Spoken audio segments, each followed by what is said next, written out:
تو میں چند باتیں اپنے بارے میں آپ کی خدمت میں پیش کر دوں کہ مجھے مدرسے میں رہ کر 8 سال علم پڑھنے کا موقع تو نہ مل سکا۔ میرے بڑے بھائی ٹیچر تھے اسکول میں، وہ مجھے اسکول ہی لے گئے۔ گرمیوں کی چھٹیاں ہوئیں، 2 مہینے میں فارغ تھا، تو میرے دل میں شوق پیدا ہوا کہ میں قرآن مجید یاد کروں۔ تو ہمارے قریب محلہ تھا مومن پورہ، تو اس کی مسجد میں ایک مدرسہ تھا، وہاں قاری غلام رسول صاحب پڑھاتے تھے بچوں کو۔ میرے بھائی نے مجھے وہاں بٹھا دیا اور الحمدللہ کہ میں نے 2 مہینوں میں 6 پارے وہاں یاد کر لیے۔ میرے استاد مجھ سے بہت خوش تھے اور وہ کہتے تھے کہ یہ بہت ذہین بچہ ہے، یہ 1 سال کے اندر اندر حفظ مکمل کر لے گا۔ اتنے میں 2 مہینے کی چھٹیاں ختم ہو گئیں اور بھائی نے مجھے کہا کہ چلو اسکول چلو۔ میں نے کہا بھی صحیح کہ میں نے تو حافظ بننا ہے، مدرسے جانا ہے۔ اس نے کہا چلو چلو اسکول کا ناغہ نہیں کرنا۔ خیر اسکول سے واپس آ کے میں اپنی امی کے سامنے خوب رویا دھویا، امی مجھے تو حافظ بننا ہے اور میرا بڑا بھائی جو ہے یہ مجھے بننے نہیں دیتا۔ تو امی نے اسے کہا کہ بیٹا جب یہ حافظ عالم بننا چاہتا ہے تو اسے کیوں نہیں بننے دیتے؟ ان کا امی میں نے منع نہیں کیا۔ پھر وہ مجھ سے کہنے لگے کہ تمہارے اسکول میں کتنے مضمون ہیں؟ اس زمانے میں 8 مضمون ہوتے تھے۔ میں نے کہا 8 مضمون ہیں۔ تو میرے بھائی نے کہا کہ اچھا تم اپنے 9 مضمون سمجھو، 8 مضمون سکول کے ہیں جو تم نے پڑھنے ہیں اور 9واں مضمون جو ہے وہ دین کا علم ہے جو تم نے پڑھنا ہے، تو تم 9 مضمون پڑھو۔ میں نے تو نہیں روکا، میں نے کہا مجھے کون پڑھائے گا؟ کہنے لگے انتظام میں کر دوں گا۔ ہمارے شہر کے ایک بڑے مفتی تھے، ان کا نام تھا مفتی ولی اللہ، تو بھائی کے دوست تھے۔ بھائی نے ان کو کہا کہ میرے بھائی کو دین کا علم پڑھنے کا شوق ہے، تو شام کو 2 گھنٹے آپ کے پاس آ جایا کرے گا، آپ اسے پڑھانا شروع کریں۔ ان کا بہت اچھا۔ چنانچہ انہوں نے مجھے فارسی شروع کروائی پندنامہ سے، اور میں سمجھتا ہوں کہ 75% تصوف جو تھا وہ انہوں نے مجھے پندنامہ پڑھا کے سمجھا دیا تھا اس چھوٹی عمر میں۔ پھر انہوں نے مجھے گلستان پڑھائی، بوستان پڑھائی، اور پھر انہوں نے مجھے مالا بدھا میں نے پڑھائی۔ پھر اس کے بعد مجھے انہوں نے صرف ناو شروع کروائی۔ شرح میات عامل تک کی کتابیں میں نے ان سے ہی پڑھی۔ اللہ کی شان دیکھیں کہ میرا پھر یونیورسٹی میں داخلہ ہو گیا، تو میں جنگ سے لاہور چلا گیا۔ اب جب یونیورسٹی میں داخلہ مل گیا تو میرے دل میں ایک شوق تو تھا نا کہ میں نے علم پڑھنا ہے، تو میں نے سوچا کہ اگر مجھے یہاں بھی کوئی عالم مل جائیں کہ میں شام کو ان سے علم پڑھ لوں تو یہ بہت اچھا ہوگا۔ تو میں یونیورسٹی سے نکلا کہ پتہ کروں، تو مغل پورہ میں جو بالکل یونیورسٹی کے ساتھ آبادی ہے نا، اس کا نام ہے بیگم پورہ۔ کوئی مغلیہ شہزادی تھی جس نے وہاں محلہ آباد کیا تھا اور اس کے نام پر بیگم پورہ اس کو زمانے میں نام رکھا گیا تھا۔ وہاں ایک بہترین مسجد تھی اور ایک مدرسہ تھا جس کو گلگت کے علماء چلا رہے تھے، ضیاء العلوم مدرسے کا نام تھا۔ میں محتمم صاحب کے پاس گیا، میں نے انہیں کہا جی کہ میں یہاں یونیورسٹی میں طالب علم ہوں، مگر میرے دل میں شوق ہے کہ میں دین کا علم حاصل کروں، تو میں دن میں تو نہیں آ سکتا، یونیورسٹی میں پڑھنا ہے، شام میں 2 گھنٹے کے لیے آ جاؤں گا۔ آپ اپنے استادوں کو حکم فرمائیں کہ وہ مجھے کتابیں پڑھا دیا کریں۔ وہ تو بڑے خوش ہو گئے کہ ہمارے مدرسے میں ایک انجینئر بننے والا طالب علم آ کے پڑھے گا۔ انہوں نے استادوں کے ذمے کتابیں لگا دیں اور یوں میرا تعلیم کا سلسلہ پھر شروع ہو گیا۔ اب اس میں ایک عجیب بات یہ ہوئی کہ میں نے امتحان نہیں دیے وفاق کے۔ ایک ہمارے مفتی صاحب تھے، میں نے ایک دفعہ ان سے دبے لفظوں میں بات کی، میں نے کہا حضرت میں نے سنا ہے کہ وفاق ہوتا ہے اس کا امتحان دیا جاتا ہے۔ اس زمانے میں وفاق کی ابتدا تھی تو اتنا مشہور نہیں تھا، عام نہیں تھا، اور اکثر بڑے بڑے علماء نے امتحان نہیں دیا ہوا تھا۔ میں نے کہا استاد جی اگر آپ اجازت دیں تو میں بھی تیاری کر کے وفاق کے امتحان دے دوں۔ تو انہوں نے مجھے کہا کہ تمہیں کاغذ چاہیے یا علم چاہیے؟ میں نے کہا کہ حضرت علم تو چاہیے ہی صحیح، اگر کاغذ ہو جائے تو سند ہو جاتی ہے۔ کہنے لگے بس تم جو یونیورسٹی کے لڑکے ہو نا، تمہارے دماغ میں دنیا ہی بیٹھی ہوتی ہے، ہم نے بھی کسی کے وفاق کے امتحان کوئی نہیں دیا ہوا، تم استاد سے پڑھو اور علم حاصل کرو۔ میں نے پھر ان کو ریکویسٹ کی کہ حضرت اگر آپ اجازت دیں تو امتحان کی تیاری کرتا ہوں، میں بھی امتحان دے دیتا ہوں۔ تو انہوں نے آگے سے مجھے پتہ کیا کہا، یہ بتاؤ جنہوں نے وفاق بنایا ہوا ہے انہوں نے کس وفاق کے تحت امتحان پاس کیا ہوا ہے؟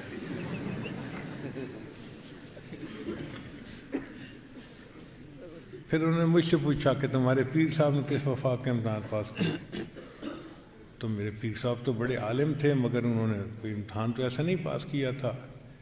تو اللہ کو منظور تھا، اسی میں شاید کوئی حکمت ہوگی۔ بہرحال امتحان تو میں نہ دے سکا، لیکن استادوں سے میں کتابیں پڑھتا رہا اور الحمدللہ ساری کتابیں اللہ نے استادوں سے پڑھنے کی توفیق دے دی۔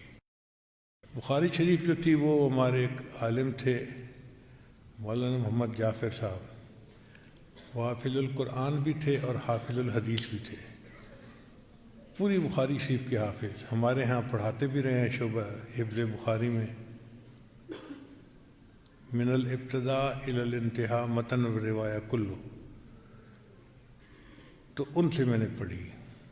ویسے میرے استاد جو ہیں نا زندگی کے، وہ ہیں ہمارے شیخ الحدیث حضرت مولانا حبیب اللہ صاحب دامت برکاتہم، وہ ہمارے شیخ الحدیث بھی ہیں، میرے اور میرے بچوں کے استاد بھی ہیں۔ میں کہیں بھی دنیا میں ہوتا ہوں اور کوئی مسئلہ پیش آتا ہے تو میں ان کو فوراً فون کرتا ہوں اور ان سے پوچھتا ہوں کہ استاد جی اس میں کیا کرنا ہے، وہ جو بتاتے ہیں میں اس کے مطابق کرتا ہوں۔ حتیٰ کہ کوئی نیا بیان تیار کرتا ہوں نا تو میں پہلے لکھ کے ان کو دکھاتا ہوں، وہ اس میں جو ترمیم تنسیخ کرنی ہوتی ہے وہ کر دیتے ہیں اور اس کے بعد میں بیان کرتا ہوں، مگر دل میں یہ پھر تسلی ہوتی ہے کہ جو بات میں کر رہا ہوں تو اس کو علماء کی تصدیق حاصل ہے۔ جو علماء دیوبند کی محبت تھی وہ میرے اندر ڈالی حضرت مفتی جمیل احمد تھانوی رحمۃ اللہ علیہ نے، وہ دارالعلوم دیوبند کے مفتی تھے۔ میرے شیخ تھے حضرت سید وار حسین شاہ رحمۃ اللہ، وہ کراچی میں تھے۔ تو میں نے ایک مرتبہ ان سے فون پہ پوچھا کہ حضرت مجھے اگر مسئلہ کوئی پوچھنا ہو تو میں کس سے پوچھوں؟ تو انہوں نے ان کا نام بتایا کہ جامعہ اشرفیہ میں مفتی جمیل احمد تھانوی ہیں، ان کے پاس چلے جایا کرو۔ میں اس وقت ایک لڑکا سا تھا، سائیکل پہ بیٹھا اور جامعہ اشرفیہ پہنچ گیا۔ اچھا، حضرت مفتی جمیل احمد صاحب تھانوی ایک جگہ کھڑے بات کر رہے تھے کسی سے، میں نے جا کے سلام کیا اور میں نے کہا کہ حضرت میں آپ سے بات کرنے کے لیے آیا ہوں۔ ان کا اچھا میں ان سے فارغ ہو کے پھر آپ سے بات کرتا ہوں، وہاں بیٹھ جاؤ۔ تو میں بیٹھ گیا، وہ ان سے بات کر کے آئے، اب مجھے کہنے لگے کہ دیکھو میرے پاس 5 منٹ ہیں، اب اس 5 منٹ میں جو پوچھنا ہے پوچھ لو، نہ اپنا وقت ضائع کرو نہ میرا وقت ضائع کرو۔ تو میں تو حیران ہو گیا کہ یہ بڑے جلالی بزرگ ہیں بھائی، کہ جو ابھی سے کہہ رہے ہیں 5 منٹ ہیں، نہ اپنا وقت ضائع کرو نہ میرا وقت ضائع کرو۔ میں نے ان سے ایک سوال پوچھا، میں نے کہا حضرت میرا دل چاہتا ہے کہ میں سر کے بالوں سے لے کے پاؤں کے ناخنوں تک ایک ایک سنت پر عمل کروں، مگر کس میں کیا سنت ہے مجھے اس کا پتہ نہیں ہے، تو میں آپ سے پوچھنے آیا ہوں، آپ بتاتے جائیں گے، میں عمل کرتا جاؤں گا اور میں سنت کا نمونہ بننا چاہتا ہوں۔ اچھا، اس سوال کو سن کے نا ان کے چہرے پہ مسکراہٹ آ گئی اور انہوں نے تقریباً 1.5 گھنٹہ مجھے سمجھایا کہ اتباع سنت کیا ہوتی ہے، اور کچھ سنتیں عادات ہوتی ہیں، کچھ فلاں ہوتی ہیں، کچھ فلاں ہوتی ہیں۔ تو پھر مجھے فرمانے لگے کہ تم نے معیاری سوال پوچھا ہے، اب جب کبھی کوئی بات پوچھنی ہو آ کے دارالافتاء میں اس کونے میں بیٹھ جایا کرو، میں تمہیں دیکھ لوں گا اور جب فارغ ہوں گا تو اشارے سے بلا لیا کروں گا۔ تو پھر میرا معمول بن گیا، میں جاتا تھا کونے میں بیٹھ کے اپنا ذکر مراقبہ کرتا رہتا تھا۔ حضرت جب فارغ ہوتے تھے تو اشارہ کرتے تھے تو میں ان کے پاس جا کے کبھی 1 گھنٹہ، کبھی 2 گھنٹے، کبھی 3 گھنٹے۔ حضرت مفتی جمیل احمد تھانوی رحمۃ اللہ علیہ نے میری اصل تربیت کی تھی اور علماء دیوبند کی محبت انہوں نے میرے اندر ڈالی تھی۔ ایک مرتبہ میں نے بات کرتے ہوئے کہا کہ بس میں گیا اور میں نے روٹی ووٹی کھائی اور چلا۔ ارے تم نے کیا کہا؟ میں نے پھر فکرہ دہرایا کہ میں گیا اور روٹی ووٹی کھائی اور یہ کیا۔ کہنے لگے روٹی تو وہ ہوئی جو کھاتے ہیں، یہ ووٹی کیا ہوتی ہے؟ اب میں چپ۔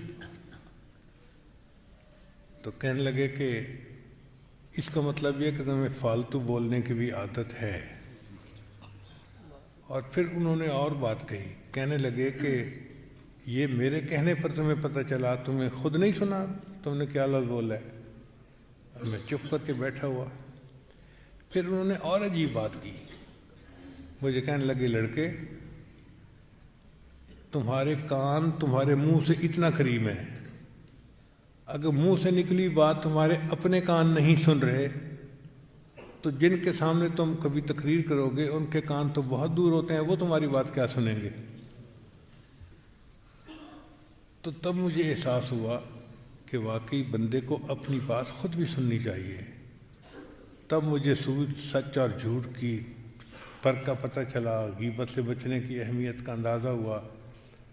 اس طرح انہوں نے ایک ایک بات کو لے کے اس کی اصلاح کی اور میری بگڑی ہوئی عادات کو انہوں نے ٹھیک کرنا شروع کیا۔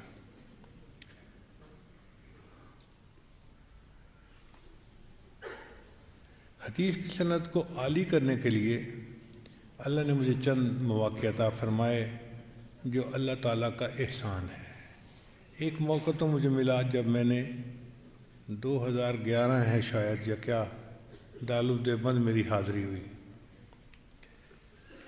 تو وہاں پر حضرت مولانا محمد سالم قاسمی رحمۃ اللہ علیہ، جو حضرت قاری محمد طیب رحمۃ اللہ کے فرزند ارجمند تھے اور دارالعلوم دیوبند کے وہ محتمم تھے، بعد میں انہوں نے اپنا الگ دارالعلوم دیوبند وقف نام سے مدرسہ بنا لیا۔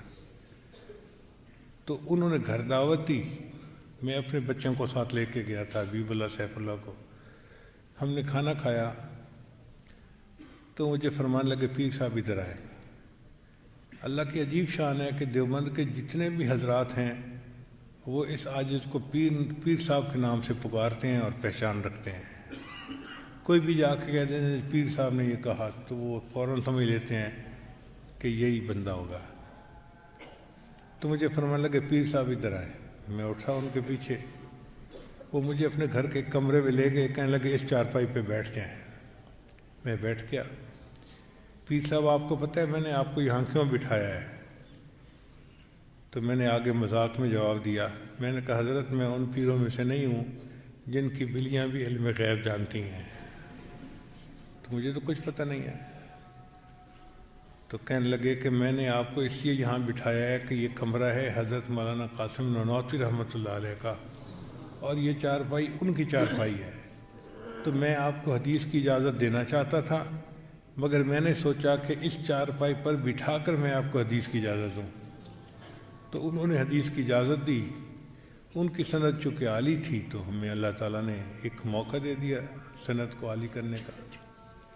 ایک دوسرا موقع بھی عجیب بنا۔ حج کے بعد کا وقت تھا، عصر کی نماز میں نے حرم شریف میں ادا کی، تو میں نے دیکھا کہ بہت پتلے دبلے سے بزرگ ہیں، بہت ہی ہڈیوں کا ڈھانچہ۔ تو ان کے گرد آ کے کچھ طلباء نے بیٹھنا شروع کر دیا۔ اب ان طلباء نے سرخ رومال باندھے ہوئے تھے سر پہ اور ان کے پاس حدیث کی کتابیں تھیں۔ جو لوگ مدرسے میں پڑھتے ہیں وہ ایک نظر سے پہچان لیتے ہیں کہ یہ سکول کی کالج کی کتابیں مدرسے کی کتابیں ہیں، ان کے یعنی ضخامت سے اور سائز سے ہی پتہ چل جاتا ہے کہ یہ کتابیں کون سی ہیں۔ تو میں نے جب دیکھا کہ یہ سب طلباء آ کے بیٹھ رہے ہیں تو میں تھوڑا قریب ہوا۔ ان میں سے ایک طالب علم نے حدیث مبارکہ پڑھنی شروع کی، باب کیف کان بدء الوحی الی رسول اللہ صلی اللہ علیہ وسلم۔ مجھے اندازہ ہو گیا کہ بخاری شریف کی پہلی حدیث مبارکہ پڑھی جا رہی ہے۔ پھر اس کے بعد ان بزرگوں نے سب طلباء کو حدیث کی اجازت دی۔ اب مجھے اور دل میں تجسس ہوا کہ یہ کون بزرگ ہیں جو حرم شریف کے اندر بیٹھ کے حدیث کی اجازت دے رہے ہیں۔ تو ایک نوجوان ان کا خادم تھا، میں نے اس خادم سے پوچھا کہ یہ کون ہے؟ ان کا جی یہ ہے مولانا احمد علی، ہیں انڈیا کے، مگر ان کی حدیث کی نسبت بہت عالی ہے اور ان کی زندگی یو کے میں گزری ہے اور ابھی بھی یو کے سے حج کرنے کے لیے آئے ہیں، اور یہاں کے طلباء کو جب پتہ چلا کہ ان کی حدیث کی نسبت اتنی عالی ہے تو عرب طلباء بھی ان کے پاس آ کے حدیث کی اجازت لے رہے ہیں۔ تو میں نے اس سے کہا کہ بھئی کیا مجھے بھی حدیث کی اجازت مل سکتی ہے؟ تو وہ خادم پوچھتے آپ کا نام کیا ہے؟ میں نے کہا میرا نام ہے ذوالفقار احمد نقشبندی۔ اللہ کی شان دیکھیں جی کہ اس نے یہ نام سنا تو وہیں سے بیٹھ کے اونچا اونچا حضرت حضرت۔ اب مجھے بھی برا لگا کہ حرم میں اس طرح اونچا تو کوئی نہیں پکارتا کسی کو، اور کئی نمازی بیٹھے ہوئے تھے اور یہ حضرت حضرت کہہ رہا تھا۔ تو انہوں نے اشارے سے اس سے پوچھا کہ مسئلہ کیا ہے؟ حضرت آپ نے جو مجھے چلتے ہوئے کہا تھا نا کہ ان سے اگر کہیں ملاقات ہو جائے تو میری ملاقات کروا دینا۔ حضرت ذوالفقار احمد نقشبندی یہ بیٹھے ہوئے ہیں۔ اچھا، یہ نام سن کے وہ بزرگ کھڑے ہو گئے تو میں بھی کھڑا ہوا، قریب گیا، سلام کیا، میں نے ان کے ماتھے کا بوسہ لیا۔ میں نے کہا کہ حضرت اتنے طالب علموں کو آپ نے حدیث کی اجازت دی ہے، میں بھی ایک طالب علم ہوں تو مجھے بھی اجازت آپ فرما دیں۔ وہ فرمانے لگے کہ دیکھو جب میں حج کے لیے چلنے لگا تھا تو اس وقت میں نے نیت کی تھی کہ اگر میری آپ سے ملاقات ہوئی تو میں آپ کے ساتھ مل کر توبہ کے کلمات پڑھوں گا۔ چونکہ میری نیت پہلے کی تھی اس لیے پہلے مجھے آپ توبہ کے کلمات پڑھائیں، پھر میں آپ کو حدیث کی اجازت دوں گا۔ چنانچہ وہیں حرم میں بیٹھ کے میں نے ان کے ساتھ مل کے توبہ کے کلمات پڑھے اور پھر انہوں نے مجھے حدیث کی اجازت عطا فرما دی۔ جب وہ حدیث کی اجازت لکھی ہوئی ہم نے پڑھی تو حضرت مولانا فضل الرحمان گنج مراد آبادی رحمۃ اللہ علیہ کی وساطت سے ان کی حدیث کی نسبت واقعی عالی تھی، بہت کم واسطوں سے وہ حضرت شاہ ولی اللہ سے ملتی تھی۔ اچھا، میں نے ان سے کویسچن بھی کیا، حضرت آپ کی جو توبہ کے کلمات مل کے پڑھنے ہیں اس کی اہمیت کیوں اتنی جتلا رہے ہیں؟ وہاں لگے قرآن پڑھا ہے؟ ان کے جی پڑھا ہے۔ کہنے لگے اللہ تعالیٰ اپنے محبوب کے بارے میں فرماتے ہیں کہ فاستقم کما امرتا، اے محبوب آپ شریعت کے اوپر بالکل سیدھے چلیے، تکلے کی طرح سیدھے رہیے۔ ومن تاب معک، اور جو آپ کے ساتھ مل کر توبہ طائب ہوئے وہ بھی سیدھے۔ فرمایا کہ صحابہ کی بہت صفات تھیں، اللہ کسی اور صفت کا تذکرہ فرما سکتے تھے لیکن اللہ نے قرآن مجید میں خاص طور پہ مینشن کیا کہ آپ بھی اس پر عمل کیجئے اور جنہوں نے آپ کے ساتھ مل کر توبہ کے کلمات پڑھے وہ بھی اس پر عمل کریں۔ تو اس آیت سے پتہ چلتا ہے کہ یہ توبہ کے کلمات کسی کے ساتھ مل کر پڑھنا برکت کا باعث ہوتا ہے، اس لیے میرا شوق تھا کہ میں توبہ کے کلمات مل کے پڑھوں۔ یہ انہوں نے اس وقت یہ تفصیل بتائی۔ پھر ایک تیسری سند وہ ہمیں اس طرح ملی کہ ہم لوگ تھے ترکی میں، استنبول میں، تو کسی نے ہمیں بتایا کہ جی یہاں پھر ایک بڑے عالم گزرے ہیں علامہ زاہد الکوثری رحمۃ اللہ علیہ۔ یہ ایسے عالم تھے کہ عرب لوگ بھی ان کے علم کی علمیت کو مانتے تھے اور انہوں نے احناف کے اوپر بڑی کتابیں لکھی ہیں، بلکہ وکیل احناف سمجھے جاتے ہیں۔ ان کے ایک آخری شاگرد وہ وہاں پہ موجود تھے استنبول میں۔ تو مجھے کسی نے کہا جی کہ ملک کے صدر نے ان کو نابغہ اثر ہستیوں میں شامل کر لیا ہے اور کہا ہے کہ ان کی جان کی حفاظت کرنا حکومت کی ذمہ داری ہے۔ چنانچہ 5-7 ڈاکٹروں کی ڈیوٹی ہے، وہ ہر وقت ان کے ساتھ رہتے ہیں، کیا کھانا ہے، کیا پینا ہے، کیا دوائی لینی ہے، اور کس سے ملنا ہے اور کس سے نہیں ملنا، یہ سب ان ڈاکٹروں کی ذمہ داری ہے۔ وہ روزانہ کی نمازیں تو گھر میں جماعت کے ساتھ پڑھتے ہیں، جمعے کی نماز کے لیے مسجد میں آتے ہیں۔ تو ہمارے دل میں شوق پیدا ہوا کہ بھئی اگر جمعہ کے دن ان کی زیارت ہو جائے تو بہت اچھا ہے۔ چنانچہ 2 دن درمیان میں تھے، ہم نے خوب نفلیں پڑھ کے اللہ سے دعا مانگی کہ اللہ ہمیں توفیق عطا فرما کہ ہم ان کی زیارت بھی کر سکیں اور ان سے حدیث کی اجازت بھی لے سکیں۔ جمعہ کے دن ہمیں پتہ چلا کہ مسجد کے قریب حکومت نے شیشے کا ایک کمرہ بنایا ہوا تھا، یعنی دیواریں شیشے کی تھیں، جہاں سے لوگ ان کو دیکھ تو سکتے تھے، ان کو مل نہیں سکتے تھے۔ 5-7 ڈاکٹر تھے ان کے ساتھ، وہ آئے، انہوں نے نماز ادا کی۔ تو نماز پڑھنے کے بعد میں ان کے کمرے کی طرف گیا کہ میری کوئی ان سے ملاقات ہو جائے یا بات چیت ہو جائے۔ آگے دروازے کے اوپر ڈاکٹر کھڑا تھا، اس نے مجھ سے پوچھا کہ آپ کون ہیں؟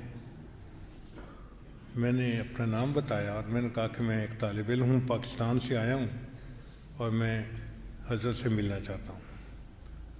اس نے پاکستان کا نام سنتے ہی نا منہ بنا لیا کہ پاکستان میں تو بہت ہی ہیلتھ کنڈیشن خراب ہے، ان ہائیجینک کنڈیشن ہے، پتہ نہیں کون کون سا بیکٹیریا، کون کون سا وائرس آپ لے کے آئے ہوں گے، تو آپ کی تو اجازت ملاقات نہیں ہو سکتی۔ ایک اور ڈاکٹر بھی آ گیا۔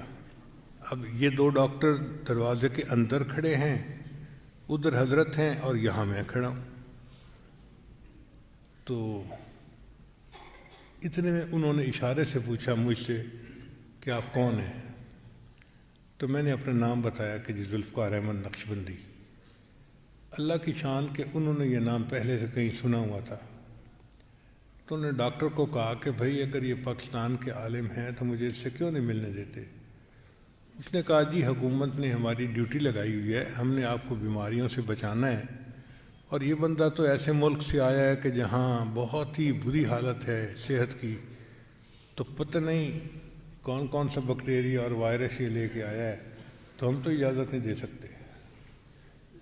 تو جب انہوں نے یہ کہا تو ان بزرگوں نے اس ڈاکٹر کو کہا کہ دیکھو اگر اس کو ملنے سے میری موت کل کی جگہ آج ہوتی ہے نا تو میں مرنے کو تیار ہوں۔ اب یہ ایسا جواب تھا کہ ڈاکٹر آگے کچھ کر نہیں سکتے تھے، چنانچہ انہوں نے مسافر کے لیے آگے ہاتھ بڑھایا اور میں نے بھی ہاتھ آگے بڑھایا، تو 2 ڈاکٹر درمیان میں تھے، مگر ہم نے مسافرت بھی مل گئی۔ اور اس موقع پہ میں نے انہیں کہا کہ حضرت میں ایک طالب علم ہوں، آپ مجھے حدیث کی اجازت دے دیجیے۔ تو کھڑے کھڑے انہوں نے حدیث کی اجازت دی۔ بعد میں انہوں نے کتاب پرنٹ کی ہوئی بھی دی، وہ جب ہم نے دیکھی تو واقعی علامہ زاہد القوسی رحمۃ اللہ علیہ کی حدیث کی سند کافی عالی تھی۔ اللہ نے ہمیں یہ بھی موقع عطا فرما دیا۔ آخری بات اور بتا دوں، 3 سال پہلے ازبکستان کی حکومت نے دنیا کے مختلف مشائخ کو بخارا دعوت دی، تو پاکستان کی طرف سے میں بھی گیا، اور میں جاتے ہوئے اپنے دونوں بیٹوں کو بھی ساتھ لے کے گیا کہ میں ان کو سمرقند اور بخارا لے جاؤں اور وہاں بزرگوں کی جگہوں کو دکھاؤں گا۔ ہم لوگ بخارا کے ہوٹل میں بیٹھے ہوئے تھے کہ بخارا کے ایک عالم تھے، وہ مجھے ملنے کے لیے آئے۔